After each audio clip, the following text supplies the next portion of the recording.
அஸ்ஸலாமு அலைக்கும். ஜும்மா முபாரக். இன்றைக்கி மார்னிங் வந்து ஃபஜர் தொழுதுட்டு கொஞ்ச நேரம் ஓதிட்டு அதுக்கப்புறம் அப்படியே கிச்சனுக்குள்ளே என்ட்ரி ஆயாச்சு. கிச்சனில் வந்து நைட்டே கொஞ்சம் க்ளீன் பண்ணனால அல்ஹம்துலில்லாஹ்னு இருந்துச்சு. கடைன்னு அரிசியை களைஞ்சி ரைஸ் குக்கரில் போட்டாச்சு. இந்த சைடு வந்து பொங்கலுக்கு அரிசி களைஞ்சி போட்டாச்சு. ஸ்வீட் பொங்கலுக்கு டீயுமே போட்டுட்டேன். என் ஹஸ்பண்ட் பால் வாங்கிட்டு வந்துட்டாங்க. பஜருக்கு தொழுதுட்டு அப்படியே வாங்கிட்டு வந்துடுவாங்க. அதுக்கப்புறம் கீரை நைட்டே வந்து நல்லா ஆஞ்சி வச்சுருந்தேன். அதெல்லாம் வந்து போட்டு வதக்கி கீரை பிரட்டல் மாதிரி பண்ணியாச்சு. ஸ்வீட் பொங்கல், அதுக்கப்புறம் கருவாட்டு ஆணம் செஞ்சேன். வெறும் காரக்குழம்பு தான் வைக்கலான்னு இருந்தேன். கருவாடு இருந்துச்சு, அதோட ஆணத்தை செஞ்சுட்டேன்.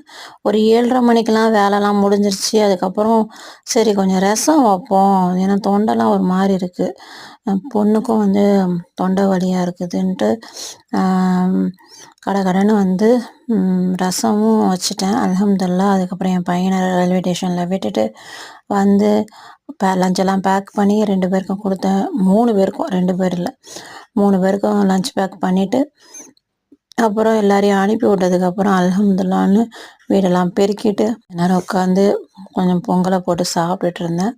அப்புறம் என் பொண்ணுக்கு வந்து கொஞ்சம் சாரிக்கு ப்ளவுஸ் எல்லாம் கொஞ்சம் தைக்கணும். ஒரு 4 ப்ளவுஸ் இருக்குது.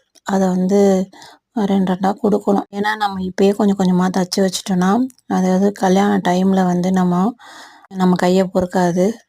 சாரீஸும் அப்படி தான், பொட்டி சாரீஸ்னு 1 2ன்னு போகிற நேரத்தில் எடுத்து வச்சுக்கணும். வசதி இருக்கிறவங்க போய் மொத்தமாக வாங்கிக்குவாங்க. நம்மளால் அப்படிலாம் வாங்க முடியாது. போகிற நேரத்தில் இப்போ இருக்கா கையில் காசு இருந்தால் ஒன்று வாங்கிக்கணும். இப்போ கல்யாணம் முடித்து கொடுக்க தான் போவோம் இல்லையா. கொஞ்சம் கொஞ்சம் ரெடி பண்ணி வச்சா நம்மளுக்கு கொஞ்சம் கை பொறுக்காது.